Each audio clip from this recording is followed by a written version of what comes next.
سلام خیلی خوش اومدین به ولاگ دیگه از من. توی این ویدیو میخوام تجربه یه هفته لابور شیمی رو باهاتون به اشتراک بذارم. ما دانشجوی دندون پزشکی و پزشکی دانشگاه کلن بعد از امتحان کتبی شیمی یه هفته هم باید توی لابور کار کنیم. این ولاگ خلاصه اون یه هفته است و کلی هم باهاتون حرف زدم. پس تا آخرش همراه هم باشین.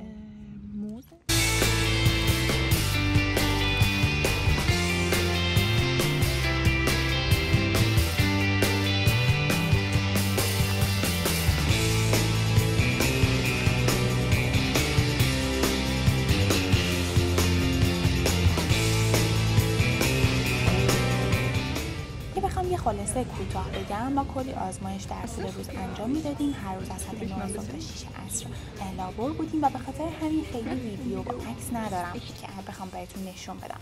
اینجا پایان روز اول بود که اومدم خونه و گفتم که یه ماکارونی خوشمزه هم باید درست کنم که قشنگ خستگی روز اول قشنگ از تن آدم بیاد بیرون.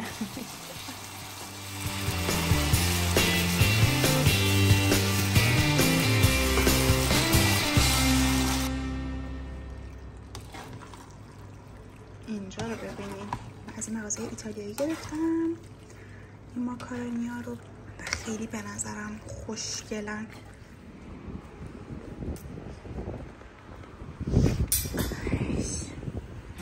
سلام، صبحتون بخیر، چطوری؟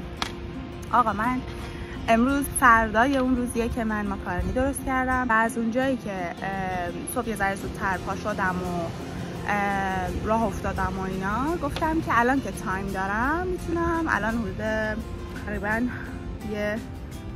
یه ربعی اینطورا وقت دارم و گفتم بهترین تایمه که بیام و بشینم و یه ذره با هم دیگه گپ و گفت بزنیم. خب گفتم که بیام اون در مورد اینکه الان دارم چیکار میکنم صحبت کنم. تو ویدیو قبلی خب خیلی فقط گفتم که چرا برگشتم و یه کوتاه گفتم که دانشجوی دندون پزشکی هستم تو شهر کلن. 3 سال و نیم از مهاجرت هم حدوداً میگذره، بیشتر از 3 سال و نیم، بکنم 3 سال و 8 ماه مثلا، و نزدیک توی در واقع 4 سال رو داره پر میکنه. 3 سال اول من توی هامبورگ زندگی کردم و دانشجوی رشته شیمی و مهندسی پزشکی بودم، پس 2 تا رشته عوض کردم من و من از اولش میتونم بگم اینطوری بود که میخواستم دندون پزشکی بخونم و ورود به دندون پزشکی یا کلا رشته پزشکی دندون پزشکی توی آلمان یه ذره سخته، مثل ایران که حالا اونجا هم سخته و یه سختی کنکور رو داریم. اینجا سختی رقابت خیلی زیاد رو بین بچه‌ها و مخصوصا بچه‌های آلمانی و بچه‌های اینترنشنال دارن. یه سری از دانشگاه‌ها یه سری فاکتورهایی میذارن که این فاکتورها هر کدوم میتونه واسه هر دانشگاه متفاوت باشه. مثلا تو ایران فقط کنکوره که حرف میزنن، فقط رتبه است. اینجا بحث معدل نمره در واقع دیپلم آدم یا ابیتور آدمه و حالا یه سری توضیحاتی که میتونم اگه دوست داشتین بعداً براش ویدیو بگیرم و بذارم. خلاصه ورود بهش سخته، پس اینطوری نبوده که بگیم مثلا من نمیدونستم چه رشته‌ای رو میخوام برم و واسه همین 2 تا رشته عوض کردم. چون اینجا آلمانی‌ها از آدم میپرسن و سوال میپرسن که ای تو چرا مثلا اون رشته رو ول کردی برافتی اون یکی رشته و الان اومدی دوباره این یکی رشته؟ چون براشون سواله، فکر میکنن که آدم خب مثلا اول دوست داشته شیمی بخونه، بعدش تصمیم میگیره نظرش عوض میشه، مثلا میره رشته مهندسی پزشکی و بعد از مهندسی پزشکی میاد رشته دندون. در صورتی که اصلا اینطوری نیست. من از اول دندون پزشکی می‌خواستم و برای اینکه پذیرش نمیگرفتم هر ترم، باید خب بالاخره یه رشته انتخاب میکردم و باید بالاخره مسیرمو توی یه رشته‌ای شروع میکردم. واسه اینطوری شد. پس این از این احساسی که دارم اینه که سر خیلی خوبی دارم، به خاطر اینکه این پانتا خیلی راضیه و رضایت الان خیلی خوبی داره از خودش. میتونم در مورد تجربیاتی که توی این 3 سال و خورده مهاجرت پیدا کردم هم قطعا صحبت کنم باهاتون. سختی‌ها و چالش‌ها در کنار زیبایی‌های مهاجرت بگم، چون که واقعا یه چیز مشترکه دیگه، یعنی یه چیزیه که یه ترکیبیه با هم سختیه، روزای سخت، روزای خیلی انگار تاریکی که هست، در کنار روزای روشن، در کنار لذت، در کنار آرامشه، اینا همه با هم ترکیبه. پس اینطوری نیست که بگیم همش روزای تاریکی. عملاً به نظر من تعریف زندگی اصلا همینه، یه ترکیبی از شادی، غم، ناراحتی، خوشحالی، لذت و آرامش، سختی، اینا همه با هم در کنار همه و فقط آدم باید به نظر من فکر کنه، ببینه که چی براش معنا داره. یعنی اگه توی یه سختی هست، یعنی من اینو قشنگ میتونم بگم کاملا متوجه شدم، چون که توی اون رشته که من میخوندم تو دوتاش یه سری سختی ها بود. البته رشته اول که شیمی بود با رشته دوم که مهندسی پزشکی بود، این دوتا احساسای من خیلی متفاوت بودن.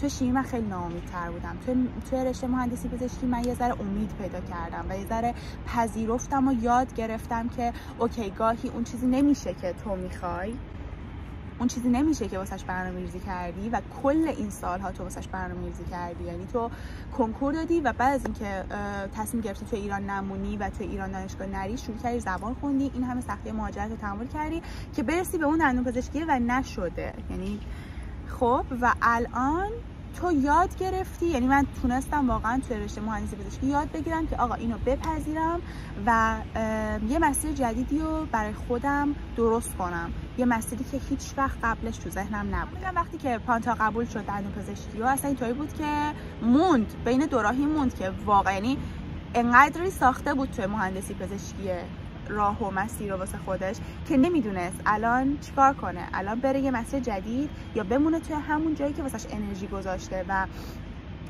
یه چیزایی ساخته و دوستش داره و پذیرفته و لمس کرده زندگی رو توی اون رشته. موقع‌ها واقعا این اتفاقا میفته، این حالتها پیش میاد و یه موقع‌ها توی زندگی آدم باید که یه سری پذیرش رو داشته باشه و خیلی جالبه که من چیز دیگه هم که به دست آوردم توی این مسیر و احساس من همین الان نسبت بهش هست اینه که یه موقع‌ها تلاش واسش بکن ولی بعد رهاش کن.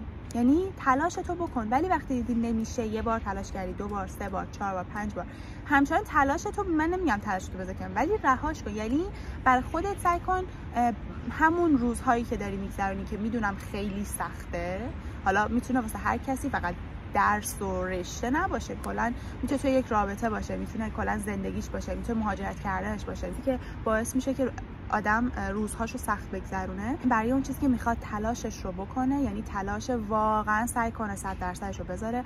به قول مجتبی شکوری رو نوک پای انگشتات سعی کن بایستی تا موقعها اون تلاش خیلی سخت میشه، چون که همش میگی نمیتونم دیگه، نمیشه آقا من مثلا قدم انقدره من نمیتونم برسم به اون بالا، ولی شاید یه ذره دیگه بعد خودتو بکشونی بالا، شاید یه ذره دیگه باید قشنگ وایسی روی نوک پای انگشتات تا دستت بهش برسه.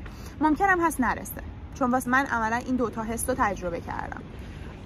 الان شاید به اون کامیابی رسیده باشم، از نظر خودم به اون چیزی که میخواستم رسیده باشم، ولی خب چندین دفعه قبلش تلاش کردم و نرسیدم.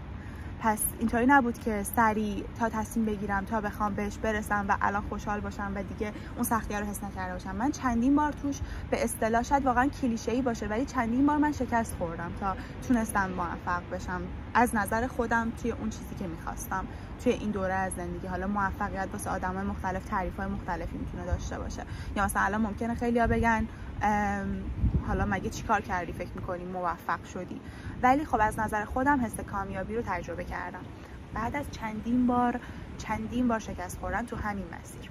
هم که بیام اینجا یه ذره با صحبت بکنم و باهاتون. امروز من دیگه میرم لابور و ببینیم که چجوری پیش میره و در ادامه روز با هم همراهیم. خب پارت اول لابور تموم شد. من یک آنتراک 2 ساعته دارم. برم از سلف دانشگاه از منزا یه چیز بگیرم، یه قهوه بگیرم، خیلی خوب میشه.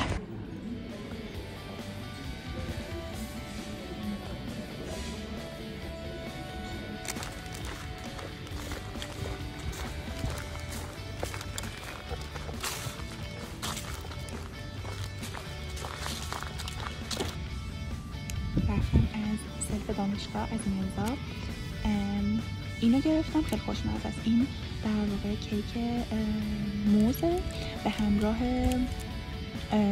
بریای میکس. سازه اینجا هم میخوام نشون بدم، یه سازه خیلی سبز خیلی بزرگ خفنه که خیلی دوست دارم و خیلی آرامش میده. یه موقع اینجا میان بچه‌ها از رشته‌های مختلف دور هم جمع میشن، برنامه میذاره دانشگاه، موزیک، پارتی، آهنگ، بازی و کلی خلاص عشق حال میکنن.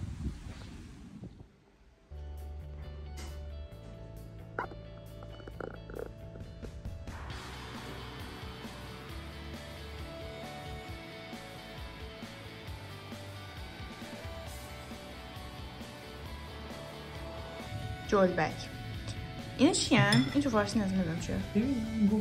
اسمش هست ادامامه. ادامامه ولی مزه سویا میداد. هم سویا تازه است. من فکر کنم لوبیا طوره ولی لوبیا ژاپنیه. در واقع لوبیا ژاپنیه. ولی مزه سویا.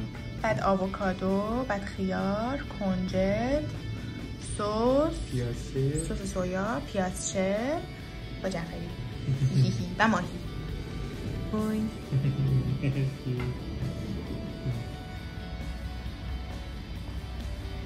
خب سلام علیکم، چطورین؟ امیدوارم خوب باشین، صبحتون بخیر باشه.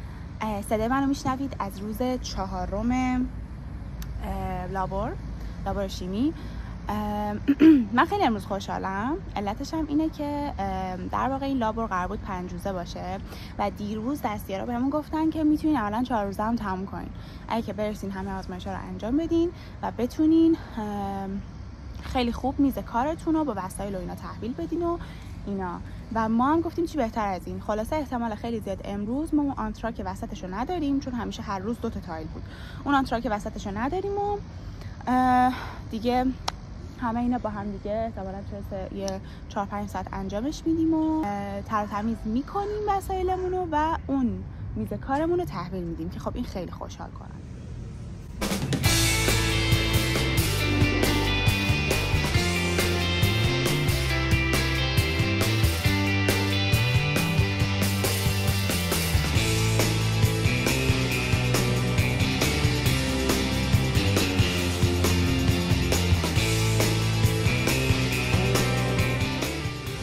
ما اومدیم دوچرخه بگیریم، دوچرخه بخریم. آخر هفته بعد از لابور با پدرام رفتیم دوچرخه بخرم.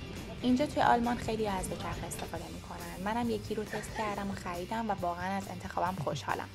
آخر هفته‌ام بیشتر به دوچرخه سواری و باشگاه رفتن گذشت.